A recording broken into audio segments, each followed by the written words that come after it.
two boxes with mass M1 equaling 0.8 kilograms and M2 equaling 0.3 kilograms are connected by a string.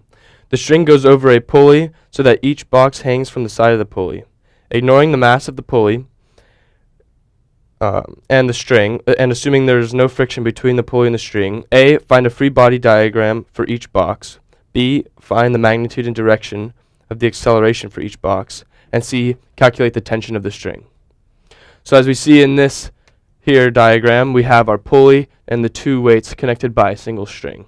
So for our free body diagram, first we're going to draw the tension of the string. And because the tension is connected by one string, it's basically the same tension. So we have tension going up, pulling up on each box.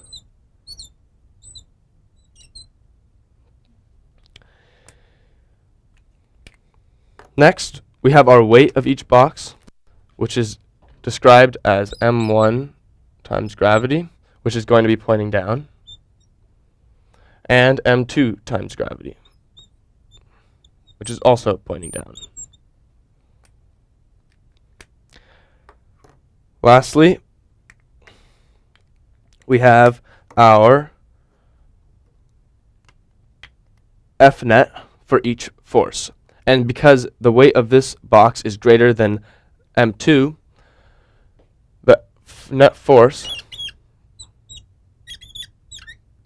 is going to be pointing down for M1. And for this one, it'll be pointing up.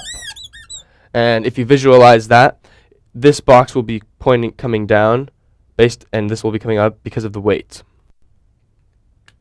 And this is part A. So for part B, we are told to find the acceleration and the direction for each of the two boxes.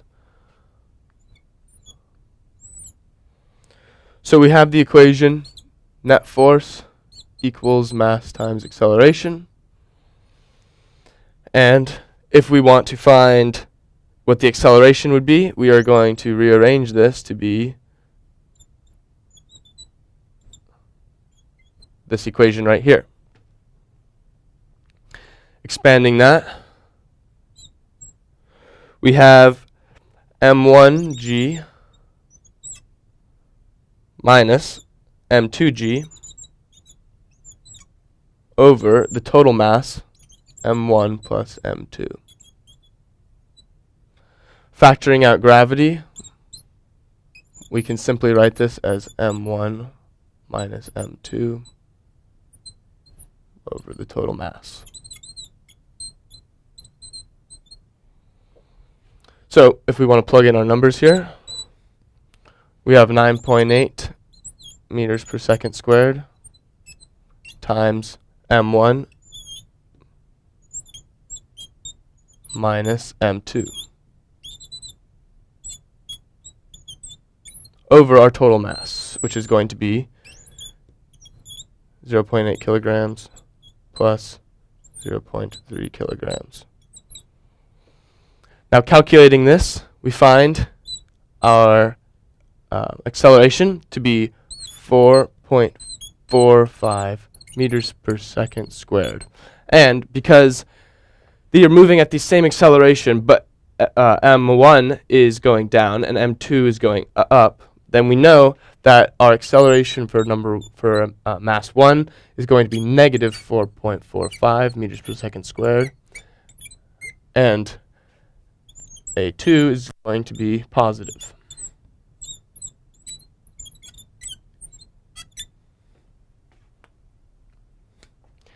This is part B.